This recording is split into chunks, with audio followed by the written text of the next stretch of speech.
모세가 홍해에서 이스라엘을 인도하매 그들이 나와서 수르 광야로 들어가서 거기서 사흘 길을 걸었으나 물을 얻지 못하고 마라에 이르렀더니 그곳 물이 있어서 마시지 못하겠으므로 그 이름을 마라라 하였더라. 백성이 모세에게 원망하여 이르되 우리가 무엇을 마실까 하매 모세가 여호와께 부르짖었더니 여호와께서 그에게 한 나무를 가리키시니 그가 물에 던지니 물이 달게 되었더라. 거기서 여호와께서 그들을 위하여 법도와 율례를 정하시고 그들을 시험하실세 이르시되 너희가 너희 하나님 나 여호와의 말을 들어 순종하고 내가 보기에 의를 행하며 내 계명에 귀를 기울이며 내 모든 규례를 지키면 내가 애굽 사람에게 내린 모든 질병 중 하나도 너희에게 내리지 아니하리니 나는 너희를 치료하는 여호와임이라. 그들이 엘림에 이르니 거기에 물샘 열둘과 종려나무 70그루가 있는지라. 거기서 그들이 그 물 곁에 장막을 치니라. 아멘. 성경을 영화로 만든다면 여러분들은 어떤 장면이 가장 기대가 되십니까? 또 혹시 성경에 관한 여러 가지 영화나 영상물을 보셨을 때에 어떤 장면이 가장 또 기억에 남으십니까?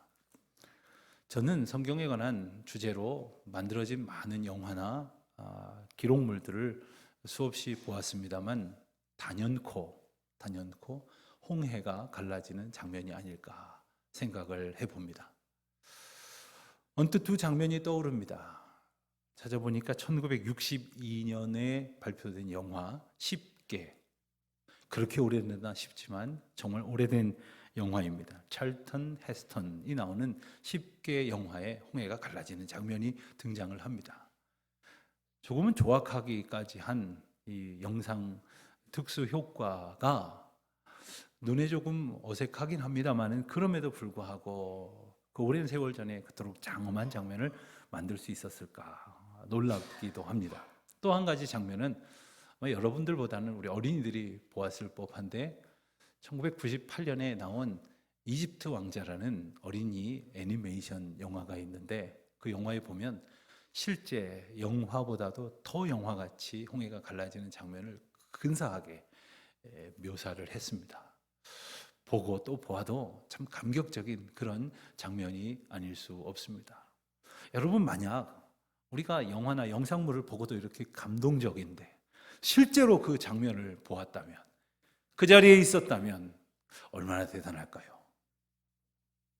살다 보면 우리는 이렇듯 대단한 하나님의 은혜를 경험합니다마는 홍해가 갈라지는 것만은 못해도 나름대로 하나님의 크신 은혜 가운데에 감격스러운 경험을 가지면서도 사실은 너무나도 쉽게 잊어버립니다.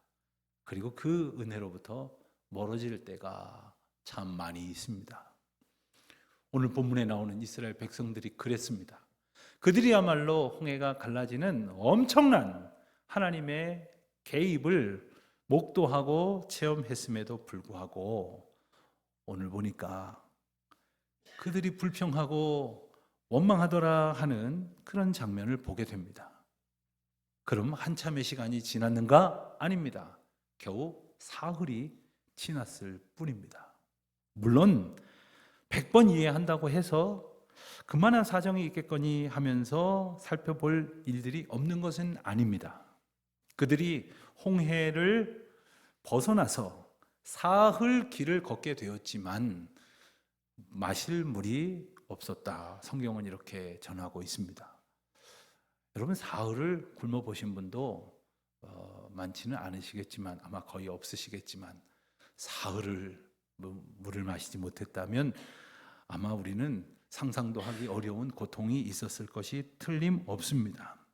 자, 그럼에도 불구하고 어찌 그렇게 불평을 할 수 있는가라는 생각이 드십니까? 아니면 하나님도 너무하시지, 물은 좀 주셔야 될 것 아닌가, 이런 생각이 드십니까?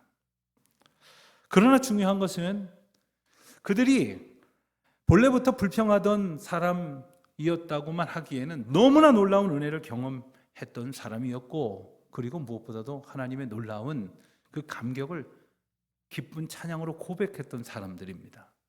바로 다른 곳도 아닌 같은 장에서 우리가 찾아볼 수 있습니다. 우리가 읽은 출애굽기 15장 1절을 한번 보시면 이렇게 기록되어 있습니다. 이때에 모세와 이스라엘 자손이 이 노래로 여호와께 노래하니, 그리고는 나오는 오늘 본문 바로 앞에까지 이야기가 바로 모세와 백성들이 하나님께서 홍해를 가르치고 그들을 구원하신 일을 찬양하는 내용이라 하는 겁니다. 그런데 오늘 본문에 보면 이런 불평을 하고 있었던 것이죠. 그렇다면 그들의 찬양은 무엇이고 또 그들의 원망과 불평은 무엇일까요? 어떤 게 그들의 본래의 모습이겠습니까? 야고보서 3장 1절 말씀을 보면 우리의 입이 어떤 입일까라는 것을 생각하게 하는 귀한 말씀이 등장을 합니다. 한 입에서 찬송과 저주가 나오는도다. 내 형제들아, 이것이 마땅하지 아니하니라. 만약 어떤 사람의 한 입에서 찬송이 나왔다가 원망과 불평과 저주가 나왔다가 이런다면 이것은 옳지 않다라고 야고보 사도는 분명히 일러 주신다는 겁니다. 우리가 방금 전에도 하나님 앞에 전심을 다해서 예쁜 목소리로 찬양을 불렀습니다. 그리고 하나님의 이름을 높였습니다. 그런데 만일 우리 입이 원망과 불평과 저주의 입이 된다면 그것은 옳지 않다, 말도 안 된다라고 말씀을 하시는 거예요. 우리의 모습은 어떨까요? 가만히 보면 안타깝게도 우리가 읽은 출애굽기 15장은 하나님을 향한 찬미로 시작하지만 불평과 원망으로 맞춰져 가는 안타까운 내용입니다. 혹 우리의 모습이, 우리의 인생의 모습이 그런 것은 아니어야 할 텐데 혹시 그런 모습이라면 어찌하면 좋겠습니까? 놀랍게도 출애굽기 말씀을 계속해서 보아가노라면 이스라엘 백성들의 이 원망과 불평은 가나안 땅에 거의 도착할 때가 이르도록 그치지를 않았습니다. 멈추지를 않았다는 말입니다. 그래서 하나님께서는 그들을 광야 훈련 코스로 인도하여 내신 것입니다. 광야에서의 특별한 하나님의 교육 시간을 거치지 않고서는 약속의 땅에서 하나님의 은혜를 감격적으로 경험한다고 해도 아무 소용없는 그러한 삶을 살게 될 것이기 때문이었습니다. 혹 우리 인생 가운데에서 목사님 말씀을 들어보니까 저야말로 그 광야 코스를 지나고 있는 것 같습니다 하는 생각이 드신다면, 그런 분이 계시더라면 하나님께서 그 과정의 인도자이심을 신실하게 믿고 의지하시면서 하나님이 고치시는 대로 고쳐지시는, 하나님이 새롭게 하시는 대로 새로워지시는 은혜가 충만하시기를 주님의 이름으로 축원드립니다. 주님께서 고치실 것이니 얼마나 잘 고쳐주시겠습니까? 주님께서 은혜로 덮어주실 것이니 얼마나 복되게 하시겠습니까? 사실 따지고 보니까 우리 교회도 어떤 측면에서 보면 광야 시절을 맞이하게 된다고 말할 수도 있을 것 같습니다.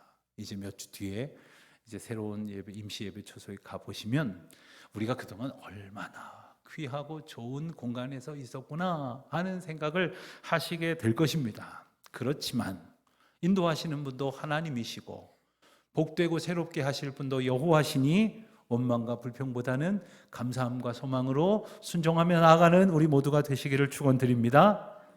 참 본문을 보면서 다행스러운 것은 백성들은 이토록 원망을 했지만 다행히 지도자 모세는 하나님 앞에 부르짖었다는 거예요. 기도하고 있었다는 거예요. 여러분, 이 나라 이 민족도 그리고 이 땅의 수많은 교회들도 가만히 보면 시끄럽고 다투고 싸우는 그런 소리들로 요란하지만 그런 가운데에서도 한켠에서 조용히 그리고 간절하게 하나님 앞에 기도하는 이들이 있다는 사실을 기억하시기를 바랍니다. 그리고 이전에는 철없이 막 소리를 높이는 곳에 가서 서 있었다면 이제는 부르짖는 데 가서 엎드릴 수 있게 되시기를 바라고요. 나의 삶의 어느 날은 하나님 앞에 원망하는 날이었다면 이제부터는 하나님 앞에 간구하는 날로 변화되시기를 주님의 이름으로 축원드립니다. 하나님께서는 그렇게 간절히 기도하던 모세에게 한 나무를 꺾어 물에 던지라고 이렇게 명령하셨습니다. 여러분, 이 나무가 무슨 나무인 줄 아십니까? 성경에 보면 나옵니까? 안 나옵니다. 그 무슨 나무인지 별로 관심 갖지 말라는 말씀이신 것 같아요. 그런데도요, 이스라엘 성지순례 가시는 분들은 꼭 가서 찾는답니다. 이 출애굽기 15장에 나오는 이 나무가 어떤 나무입니까? 저 이 나무 있는 대로 데려다 주십시오. 그것 좀 내가 돈 많이 낼 테니까 내게 하나 파십시오. 그런답니다. 그러다 보니까 또 장사하는 사람들은 아무 나무까지나 꺾어다가 이게 그 나무라고 그러고 또 팔아먹는데요. 그걸 또 사다가 목사님 제가 이스라엘에 가서 목사님 드리려고 특별히 하나 사왔습니다. 가져오신 분도 있었어요. 여러분, 그 나무의 능력이 있는 게 아니잖아요. 그 나무를 던지도록 명령하신 하나님의 그 놀라우신 능력으로 인하여 이 기적이 일어나게 된 것으로 주님은 우리에게 대단히 중요한 두 가지 메시지를 주십니다. 먼저는 물을 먹을 물로 고치시고 죽을 영혼을 사는 영혼으로 바꾸시는 분은 여호와 하나님이심을 우리에게 일러주십니다. 아멘입니까? 주님께서 고치시는 거예요. 주님께서 낫게 하실 줄 믿습니다. 그리고 모세에게 명령하신 그대로 모세는 순종했습니다. 어떤 분들은 이 본문을 보면서 모세를 통해서 던져넣게 하신 이 나무가 그리스도의 십자가를 상징한다, 이렇게 의미를 부여하기도 합니다. 그렇습니다. 예수 그리스도의 십자가가 아니었다면 우리는 저 세상에 그저 원망하고 불평하는 사람들과 다름이 없었을 거예요. 그러다가 고통하고 그리고 탄식하며 그렇게 죽어가던 그런 연의 인생과 다름이 없었을 거예요. 그렇지만 하나님께서는 그렇게 죽어 없어질 쓸모없는, 생명력 없는 그러한 인생을 생명수처럼 바꾸셔서 살게 하시고 그리고 구원의 은혜를 얻게 하셨으니 십자가의 예수 그리스도의 능력만이 우리를 새롭게 하신다는 그 은총을 다시금 마음에 새길 수 있으시기를 바랍니다. 오늘 본문을 읽어보면서 저는 그런 질문을 했습니다. 하나님께서 인생들에게 원하시는 것이 무엇일까? 하나님께서 이스라엘 백성들에게 원하셨던 것은 그저 원망하고 불평하다가 마실 물 없어서 갈증으로 그렇게 고통받다 죽어가는 것이 아니었습니다. 하나님께서는 모세가 부르짖었던 것처럼 우선 하나님 앞에 나와 기도하기를 원하십니다. 이것은 우리 앞에 처한 모든 문제가 하나님만이 해결하실 수 있습니다 라고 고백하는 것을 의미합니다. 여러분 생각을 해보세요. 지금 마실 물이 없어서 고민하는 이스라엘 백성들이 불과 사흘 전에 그 큰 홍해 바다를 가르시고 그리고 백성들을 독과시킨 후에 다시 합치셔서 쫓아오던 애국 군대를 몰살케 하신 하나님의 이적을 보지 않았습니까? 그 많은 물들을 이렇게도 저렇게도 하실 수 있는 하나님이 그 흘러가는 물 좀 마실 만한 것으로 바꾸시는 게 뭐가 그렇게 어려운 일이겠어요? 이게 뭐가 그렇게 대단한 일이겠습니까? 여러분, 우리 인생의 문제를 한번 생각해 보십시오. 때때로 우리 자녀들이 뭐 가지고 고민해갖고 뭐 때문에 그러니 들어보면 아무것도 아닌 것 같고 고민해. 야, 그런 것 같고 그러니 엄마가 해 도와줄게, 아빠가 해줄게 하실 때가 얼마나 많습니까? 마찬가지입니다. 우리가 우리 앞에 놓여 있는 이 문제를 놓고 애를 끌고 그리고 마음을 졸이며 때로는 원망하고 불평하는 그 모든 일들이 하나님 앞에 놓여지게 된다면 하나님 보실 때는 아무것도 아닌데 그것을 놓고 우리는 그토록 고민하고 또 때로는 불평하고 원망하고 있었으니 그게 세상, 예수님 이름 모르는 세상 사람들의 풍조와 무엇이 다르겠습니까? 우리 주님께서는 마실 수 없는 쓴 물을 마실 수 있는 물로 고쳐주신 것만 행하신 게 아니었습니다. 25절 하반절부터 26절까지의 말씀을 보면 이렇게 기록이 되어져 있습니다. 거기서 여호와께서 그들을 위하여 법도와 율례를 정하시고 그들을 시험하실세 이르시되 너희가 너희 하나님 나 여호와의 말을 들어 순종하고 내가 보기에 의를 행하며 내 계명에 귀를 기울이며 내 모든 규례를 지키면 내가 애굽 사람에게 내린 모든 질병 중 하나도 너희에게 내리지 아니하리니 나는 너희를 치료하는 여호와임이라. 할렐루야. 하나님께서 오늘 본문을 통해서 우리에게 하나님이 어떤 분이신가를 일러주셨냐 하면 나는 너희를 치료하는 여호와라. 여호와라는 말씀은 약속의 의미가 강조된 하나님의 호칭입니다. 즉 치료하시겠다는 하나님의 능력으로 약속을 하셨다는 거예요. 그러니까 우리를 고쳐줄 수 있다. 고쳐줄까? 이게 아니라 고쳐주겠다고 선포하시는 거예요. 내가 너희를 치료하리라. 내가 너희를 새롭게 하리라. 온전케 하리라. 선포하시는 주님의 말씀 붙드시기를 축원드립니다. 자, 주님께서는 이 물을 통해서 우리에게 일러주시는 것이 있어요. 주님이 생명이구나. 주님이 고쳐주시는구나. 쓴 물, 쓸모없는 썩어진 물, 하나님의 놀라우신 능력만이 살릴 수 있구나. 그리고 우리를 살리시겠다고 말씀하시니 우리가 아프고 병든 것, 깨지고 망가진 것 오직 주님께서만이 고쳐주실 것이라는 기대를 당연히 갖게 되지 않습니까? 그런데 오늘 본문을 보면서 우리는 누가 먼저랄 것도 없이 자기 자신의 연약한 육신의 어느 부분을 떠올리게 되실 거예요. 혹은 우리 주변에 있는 어떤 분들의 육체적인 고통을 떠올리시게 될 겁니다. 그러면서 기도하겠죠. 하나님 고쳐주세요. 하나님 약속하셨으니 선포하셨으니 고쳐주세요. 간절한 마음으로 기도하게 될 것입니다. 그런데 문제는 그 다음이에요. 그렇게 기도했는데 때로는 우리가 고쳐지지 않는다고 낙담을 하거든요. 그리고 왜 고쳐지지 않느냐고 원망을 하거든요. 왜 이런 결과가 나오느냐? 주님께서 고치시겠다고 말씀하신 것을 우리는 육신의 문제로 국한해서 육신의 치유로만 해답을 얻으려고 한다는 데에 문제가 있는 겁니다. 자, 주님 뭐라고 말씀하셨는가? 26절 하반절을 다시 보면 내가 애굽 사람에게 내린 모든 질병 중, 그러니까 애굽 사람에게 내렸던 질병이 너희에게 내려지지 않게 하겠다라고 말씀을 하셨습니다. 애굽 사람은 어떤 사람들입니까? 하나님을 알지 못하는 사람들입니다. 하나님을 거역한 사람들입니다. 그들에게 내려진 질병은 우리가 느낄 수 있는 그런 육신적인 질병보다 훨씬 더 근원적이고 우선하는 질병들이 있었어요. 그것은 바로 마음이 패역한 병이었고 영혼이 죽어가는 병이었습니다. 어떠한 고통 속에서도 하나님을 의지하지 않는 그런 불신앙의 병이 그들에게 있었다는 거예요. 우리는 기도하면서도 하나님 왜 내 병은 낫지 않게 하실까?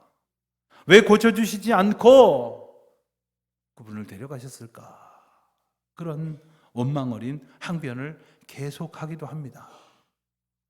저도 목회하면서 많은 교우들을 환자로 대하고 또 교우들의 가족들을 두고 치유하실 하나님의 은혜를 구하면서 기도할 때마다 하나님 정말 이분을 고쳐주십시오. 이분을 낫게 해주셔서 우리 모두가 하나님의 능력을 보게 하여 주십시오. 이렇게 기도하게 됩니다만은 다 낫지 않거든요. 그렇다면 다 낫지 않는 것이 하나님의 뜻이라는 것인데 하나님은 어떨 때 고쳐주시고 어떨 때 고쳐주시지 않는다는 말입니까? 무엇을 고쳐주시고 무엇은 고쳐주시지 않는다는 말일까요? 여기서 우리는 질문을 좀 바꿔볼 필요가 있겠습니다. 자, 하나님은 우리를 왜 고쳐주실까요? 왜 고쳐주실 것입니까? 생각을 해보세요. 사실 고쳐주셔도 그렇다고 해서 영영이 병 안 들고 영생불사하는 거 아니지 않습니까? 아니 나중에 또 아플 거면 왜 고쳐주시느냐는 말이에요. 어떤 경우는 한번 고쳐주셨는데 시간이 한참 지나서 그 병에 다시 걸리는 경우도 있어요. 그러면 한 병은 한 번뿐이란다. 그리고 안 고쳐주시는 걸까요? 도대체 하나님의 기준은 무엇입니까? 하나님께서는 과연 무엇을 살리려고 하시는 것일까요? 요한 3서 1장 2절의 말씀을 통해서 우리는 하나님의 그 치유의 비밀을 깨달을 수 있기를 원합니다. 요한 3서 1장 2절입니다. 사랑하는 자여, 내 영혼이 잘됨같이 내가 범사에 잘되고 강건하기를 내가 간구하노라. 우리 같이 한번 읽어볼까요? 시작. 사랑하는 자여, 내 영혼이 잘됨같이 내가 범사에 잘되고 강건하기를 내가 간구하노라. 만일 우리 가운데에 육신의 질병을 가지고 계신 분이라면 조금 전에 읽은 1장 3절 말씀 중에서 강건하여지기를 이라는 말을 꼭 붙들기를 원하실 거예요. 그러나 여러분, 우리의 삶이 범사에 잘되고 강건하기를 하나님께서 친히 간구하신다고 말씀하시면서 선행되어졌던 조건이 있었습니다. 그것은 바로 우리가 읽은 것처럼 내 영혼이 잘됨 같이 라는 것이에요. 즉 우리 주님이 우리에게 원하시는 건 뭐냐 하면 우리가 하는 일도 잘 되고 기왕이면 육신도 건강하기를 원하지만 그보다 훨씬 더 중요한 문제는 우리의 영혼이 잘 되는 거라는 말씀이에요. 주님은 우리의 영혼이 잘 되는 은혜를 얻게 하시고 그 영혼이 잘 되는 은혜처럼 범사에 주님을 의지하는 까닭에 잘 되고 그리고 우리의 마음과 육신도 평안과 자유와 치유를 얻게 하시기를 원하신다고 말씀하시는 것입니다. 그런데 우리의 관심은 어디에 있습니까? 우리의 영혼이 잘 되는 것에는 관심이 없어요. 그리고는 어찌하든지 내가 하는 사업 잘 되고 내가 하는 관계가 어그러지지 않고 무엇보다도 내 육신이 건강하여지기를 모든 병이 다 나아서 무병장수하기를 그렇게 바란다는 거죠. 주님이 그 어떤 것도 못 고치실 것이 없으신 분이지 않습니까? 모든 것을 다 고치시는 분이신데 우리 육신을 먼저 고치실 때가 있고요. 우리의 삶을 먼저 고치실 때가 있어요. 그러나 고치지 아니하실 때도 있어요. 무엇 때문입니까? 영혼이 잘 되기를 언제나 구하시기 때문이에요. 이스라엘 백성들이 그 쓴 물을 앞에 두고 하나님 앞에 원망하던 목소리를 그치고 이제는 주님께서 주신 법도와 율례를 지킬 수 있도록 그래서 하나님의 사람의 합당한 삶을 살아갈 수 있도록 영혼을 고치시는 것에 가장 우선순위가 있다는 말씀을 주시는 것입니다. 사랑하는 성도 여러분, 예수님께서도 공생의 기간 동안에 많은 사람들을 고치셨다고 성경은 전하고 있습니다. 어떤 분들이 시험봤대요. 예수님이 고치신 사람들은 모두 몇 명일까? 그런데 세다가 포기했대요. 왜 그러냐면 여기 한 사람, 여기 두 사람 이렇게 셀 수가 있었는데 어디 가서 보니까 많은 병자들을 고치셨더라. 그렇게 돼 있거든요. 그리고 많은 병자들을 고치셨다는 구절도 한두 군데가 아니거든요. 그래요. 예수님 참 많은 병자들을 고치셨어요. 그들의 육신을 고치셨어요.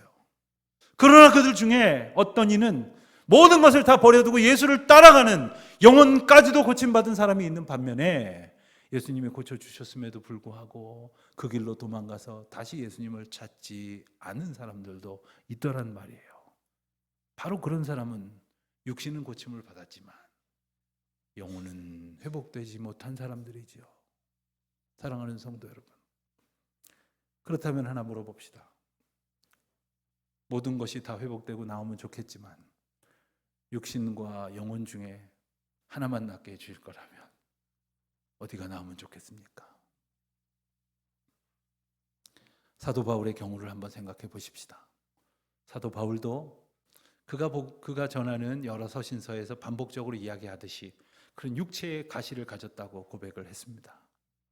많은 학자들은 그 육체의 가시가 안질이라고도 말하기도 하고 또는 간질병이었다고 이렇게 말하기도 합니다. 또 다른 병일 수도 있다는 추정을 하기도 합니다. 그 중에서도 간질병이라는 추정이 가장 유력한데 한번 생각을 해보세요. 바울 사도가 이처럼 교회에 나와서 하나님의 말씀을 막 전하다가 간질이 와갖고 하고 거품을 물고 픽 쓰러졌다고 생각을 해보세요. 여러분 중에 몇 사람이 뛰어나갖고 우리 목사님 혓바닥을 잡아 빼고 말입니다. 정신을 차리게 해서 정신을 겨우 차리고 나면 다시 올라서서 설교를 하면 은혜가 참 될까요? 얼마나 힘들었겠습니까? 그를 바라보는 시선이며 바울 사도 자체도 얼마나 괴로웠겠습니까? 그래서 바울도 열심히 기도했습니다. 3번 간절히 기도했다고 그랬는데 그것은 1번, 2번, 3번이 아니라 정말로 간절하게 오래도록 기도했다는 뜻이에요. 그런데도 하나님께서 고쳐주시지 않으셨어요. 그랬더니 바울이 어떻게 했나요? 하나님 1억입니까? 그럼 저 하나님 이제 안 봅니다. 이렇게 돌아선 것이 아니라 이게 내게 있는 것이 유익하다는 뜻이로군요. 그리고는 내 은혜가 내게 족하도다. 이제부터는 그 질병이 나를 괴롭히는 것이 아니라 오히려 그 질병임에도 불구하고 그것을 뛰어넘어서 오히려 주님의 영광을 찬양하는 놀라운 전도자로 살아가게 되지 않았습니까? 바울의 병은 이미 고쳐진 거예요. 바울의 육신은 이미 나은 거예요. 바울의 영혼은 이미 새로운 영혼, 새로운 삶의 감격으로 주님을 기쁘시게 찬송하고 살아가게 되었다는 것이죠. 사랑하는 성도 여러분, 우리도 어떤 문제에 이렇게 집착할 때가 있어요. 이것만 해결이 되면, 여기만 좀 나으면, 이 문제만 좀 회복이 되면, 이러면서 집착하는 문제가 있지만 그러는 동안에 우리의 영혼을 살리시고 우리의 영혼을 온전케 하실 주님의 인도하심 가운데 어느새 부르시는 음성도 놓쳐버리고 인도하시는 손길도 외면한 채 홀로 침잠하고 있는 것은 아닌가. 사랑하는 성도 여러분, 주님은 우리를 고치시기를 원하세요. 우리 영혼을 고치시기를 원하세요. 우리 생명을 살리시기를 원하세요. 우리가 범사의 하나님의 은혜 가운데에 잘되게 하시는 주님만을 바라보는 믿음의 사람으로 살게 하실 것입니다. 우리는 참으로 부족하지만, 우리는 참으로 연약하지만, 우리는 아무것도 할 수 없지만 모든 것을 하실 수 있는 주님께서 우리를 인도하시니 오직 그분의 인도하심만을 감사함으로 따르며 살아가는 우리 모두가 되시기를. 비록 아무도 이해할 수조차 짐작할 수조차 없는 광야길로 걷게 되었다 할지라도 그 길 가운데에 우리와 동행하시는 주님을 바라보며 찬송함으로 걸어가는 우리 모든 성도님들 되시기를 주님의 이름으로 축원드립니다.